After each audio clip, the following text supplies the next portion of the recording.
Alright folks, welcome back to Pushing the Potters. It's episode 12. We're facing those tigers on the screen there. Love the logo. Let's get started, shall we? Got a lot to get through. You saw us last time out. We recorded 2 back-to-back 0-0s in the most exciting circumstances you will ever see in Football Manager YouTube creation, I'm sure.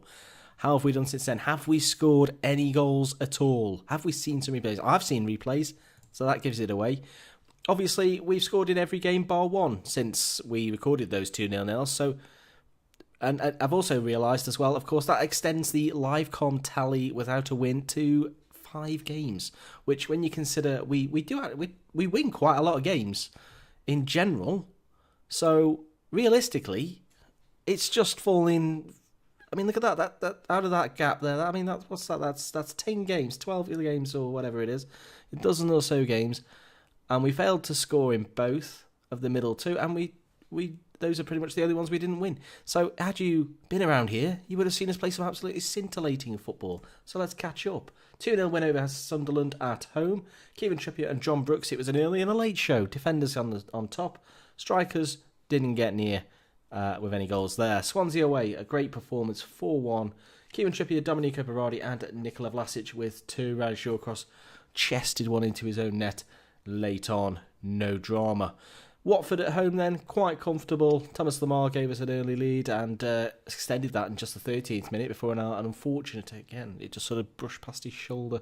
Peñaranda, who had an excellent under 19 World Cup, was it? Whatever it was, under 17s even, I'm not sure. The Youth World Cup that's just gone on. Of course, England victors, I believe. But Peñaranda was one of the stars of the show. Unfortunately, he scored an own goal and gave the game to us, and it was all over in the first half.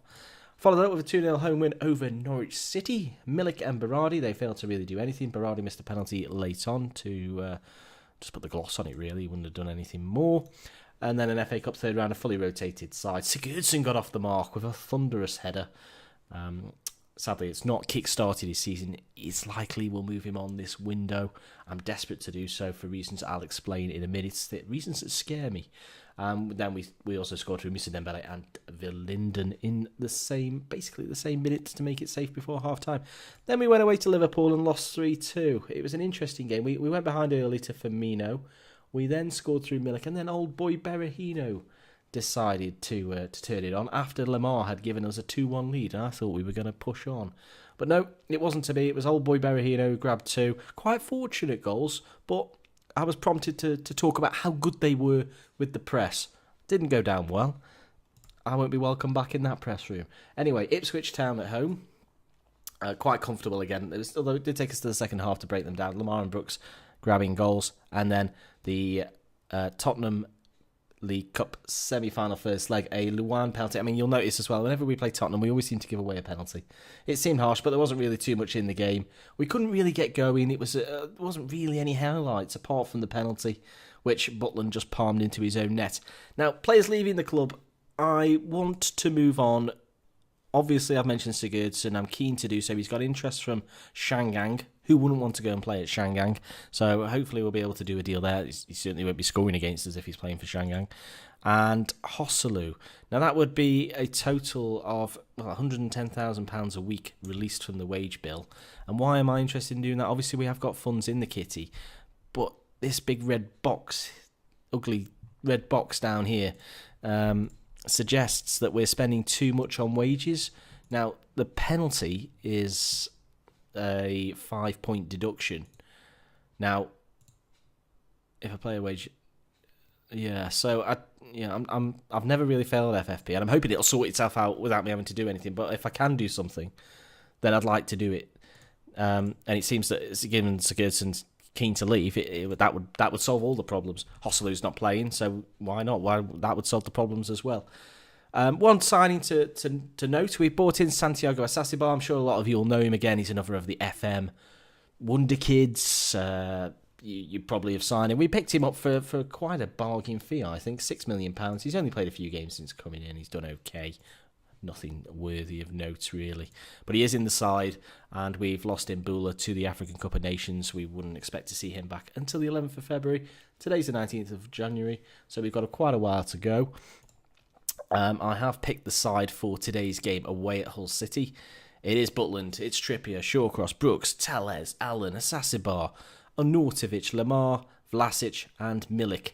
That is the side. I'm concerned about Berardi's fitness, that's why he's been dropped. No other reason. And Dembele, I had a bit of a set two with Dembele. We had a bid from Atletico Madrid well below his value. It was a total of about £30 million. And I noticed that in his contract he had a £42 million release clause, and I thought it'd be a good idea to try and get rid of that while he's not looking to move. I agreed a deal with him. I was at the point of confirming the offer, and then I realised I hadn't actually removed that release clause, so all I was doing was paying out more money. I tried to get around it. I tried to increase the offer of wages and still get at least heighten that value of 42, because quite honestly Atletico weren't that far away, but he was having none of it. I've also just noticed his contract does expire next year, so we'll need to do something this summer, if not sooner. Right, so enough of the bad news. Let's get back into the good news. Let's hope we can win today. Hull are bottom of the league, so we certainly should be. They've only got 11 points. They've won 3 games. Home games, though, against Burnley, Bournemouth and Norwich. Certainly teams that we would expect to beat. There's no other excuses other than a win. I'm not going to say Mbula's good enough to dictate that we should always win the games that he plays, and when he's missing, we can't. He has been a good player, but I would hope that we are able to push on and beat Hull City. I'm trying to read these. I mean, there's a lot of questions there. I'm trying to do a job here. I'm trying to play some football, if you don't mind. Anyway, again, that's the bad talking that got me into trouble with the press, I can't remember what it was now. Oh, Berahino's wonder strikes from a yard out. I mean, he basically just towed it into the net. And Arnautovic off the bar. We do seem to hit a lot of free kicks we have seem to hit the woodwork and come out and just fall nicely to the opposition. I suppose there's going to be more of them in their penalty area, but it'd be nice to see us following up the odd one. Lamar drifts it across this time. It's a penalty. Patrick. Oh, Pat, he's shoved Shawcross there. You can't be doing that. It's surely a card, ref, no? Apparently not. Who's going to be on this then? It's not going to be Sigurdsson because he does not play for us anymore, in my opinion. It is going to be Milik, who scores with aplomb. And the first goal we'll see on the fine replays of close cam, is a penalty. It's going to be tucked right behind the goal, or rather in front of the goal, behind the player. Milik strokes it into that top right corner. Lovely finish. Lovely stuff. 1-0 up. Cruising here after just whatever minute that was, the 15th minute. And let's hope we can push on. I didn't really look at the whole squad, in fairness. I should really have done, just to see if there's anything of note. It's about Borja Baston and Patrick, of course, who gave the penalty. Diego Llorente, Chequieta. Nothing really there of any real shock. A couple of players that we've noticed have moved. I mean, Norwich have got Gary Cahill. So in a couple of years' time, he'll be at Carrow Road. So if you're wondering, where are you? That's where he is, Cahill. Yeah. Bet didn't think we were going to talk about him. Other than that, Norwich are doomed, to be quite honest. And even Cahill's pretty old and pretty terrible. He gave us a penalty that we failed to score. Anyway, second half's kicked off and I'm rambling about Gary Cahill. Here's a Sassimar. This is going to dissolve into nothing. The screen's going to fade and we're going to be left with very little. The Tigers need to show more. But where are we? Tellez crosses. Okay, yeah. There's a bit of a melee in the middle there, but Vlasic takes full advantage as about 18 players just hit the turf and scores again. We'll see it here, shall we? Yes, we will. Tellez. I mean, it's a good ball, that, isn't it? And then I don't really know what's happened there. Someone's cleaned someone out, and, well, Vlasic doesn't care. He's not willing to wait around. He's plumps it into the back of the net. Right. We're cruising. We are cruising. Vlasic now on the left side. What's he going to do? He's going to launch it straight at Lewis's. Is that Joe Lewis? Seems a little bit... No, it's Harry Lewis. I don't know who that is. If you are watching Harry Lewis, almost certainly not. But if you are watching, I take it all back. I'm one of your biggest fans. And if you could keep up the good work, he's probably a regen. No, he doesn't look too bad, actually. I might have to scout him as an apology. Anyway, here's Andre. Ball in is deflected down, and Arnautovic will bring it away. But Milik, he's got a lot of work to do. He started to improve. He started to score more goals. Just to say that, I mean, he fairness, he did recover well. Asasibar, it's a decent save that. I thought he was going to get his first goal for the club. Not to be. And it remains 2-0. Stoke have a corner, which will inevitably come to nothing. Lamar swings it in, and keeper Lewis, great play. Harry Lewis, England's number 1 in the future. Picks it up. Let's get Dembele on, because not for him though. Let's get him on because reasons, and let's get Sigurdsson on. Let's see. I mean, realistically in football, if a player's not playing, then teams aren't going to want him. They want to see how good he is, yeah? So let's hope we can drum up a bit more interest and get a 35, 40 million pound bid for him. That's the sort of value I'm looking for. The media did suggest that a move to Shangang would be on the cards for around 11 million pounds. I can absolutely guarantee to you today that will not be happening. I would rather let his contract run down to 0. That wasn't a bad effort from Dembele. That'll see out the game. It's a 2-0 win. We've scored a goal. We've broken those runs of no wins. That's good news. Let's see what we can just tell the players to go home and have a rest. That's great. Leaves us in second place.